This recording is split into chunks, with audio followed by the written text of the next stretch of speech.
going on, you guys? Alex Chasen back here with a brand new video. Hopefully having a great day, afternoon, or night, wherever you guys are in this world. And let's talk about the Oklahoma City Thunder in today's video. After going 40-42, losing ultimately in the second round of the play-in tournament to the Minnesota Timberwolves, is that a failed season? Absolutely not. Let's look at where the Thunder were a few years ago. After losing Kevin Durant and then Russell Westbrook a few years after that, they were in shambles. They made an absolutely beautiful move to send Paul George to the LA Clippers in return of a star that was in the making. SGA, the man right there, Shai Gilgeous-Alexander, has turned into an NBA superstar, and the foundation of what the Oklahoma City Thunder are building is all surrounded by SGA. And let's discuss about the Thunder, their future, because they are a team that needs to be talked about more. They need to be brought up in major NBA media conversations because they are on the rise. Let's look at their roster. Let's look at what they have done,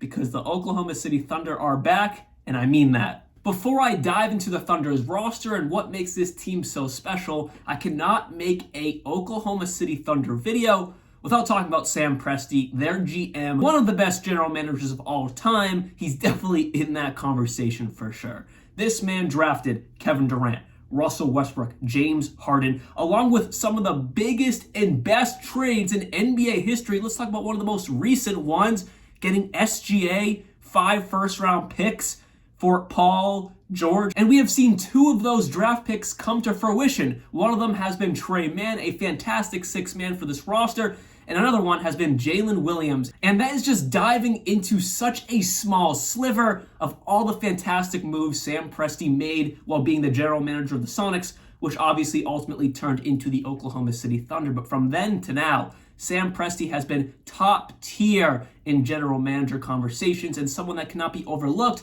and someone that needs and deserves his flowers as one of the best general managers in NBA history. But now, let's talk about the rebuild itself. So the rebuild thoughts start to set in. Paul George wanted to team up with Kawhi. Kawhi wanted Paul George in LA. So Paul George got traded to the Los Angeles Clippers, but then Russell Westbrook came up in conversations. What was his future like with the Oklahoma City Thunder? No one thought he would ever leave the Thunder, especially after what Kevin Durant did. No one thought Russell Westbrook would leave, but it was a mutual parting of the ways, and everyone still loves Russell. Can you see his jersey? There he is. Everyone still loves Russell Westbrook in Oklahoma City, of course.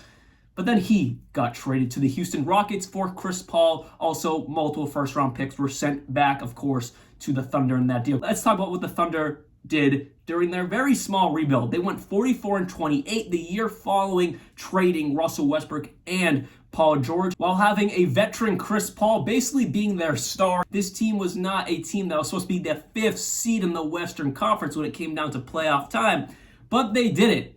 But the years after that, where Chris Paul was gone and it really became SGA's team, while drafting young guys like Josh Giddey and continuing to grow that young talent, that's where it started to fall apart a little bit, but not in the worst ways. Going 22-50 the year following getting rid of Chris Paul and it being lonely, the lone star, SGA's team. And then they went 24-58 the season after that. But last year, it started to turn around, like I said at the beginning of this video, going 40-42, not a winning record, but climbing their way back into the play-in. So what does that mean? What do I expect for next year? I expect the Thunder to be an actual playoff team. I'm not talking about a play-in team. I believe the Thunder can be the 6th or maybe even the 5th seed in the Western Conference. I definitely don't believe they're there yet to be the 4th plus seed in the Western Conference, but I can definitely see the 6th or 5th seed not out of the realm of possibilities. Looking at this entire roster, obviously at point guard, SGA. That's what this entire team runs through. If SGA gets hurt, does not play like all NBA first team or second team, that's wraps. I mean, at the end of the day, SGA is the driving force of everything that's happening in Oklahoma City right now. All good things that are happening in OKC, it all surrounds SGA. And the second guy who also happens to play shooting guard is Josh Giddey. Just like SGA, Josh Giddey's health and him continuing to ascend into a low-level all-star, maybe he actually can become an all-star. At small forward is, of course, one of the best 3-and-D guys in the entire NBA, Mr. Lou Dort himself. And then at power forward is Jalen Williams. I talked about him previously when talking about Sam Presti and the draft picks. He just played so, no one thought Jalen Williams was going to produce at the level he did last year, and he's only going to take another step up. And then at center, yes, it's a question mark with Chet Holmgren. Obviously, the hype is there, and people believe in Chet. Can he stay healthy?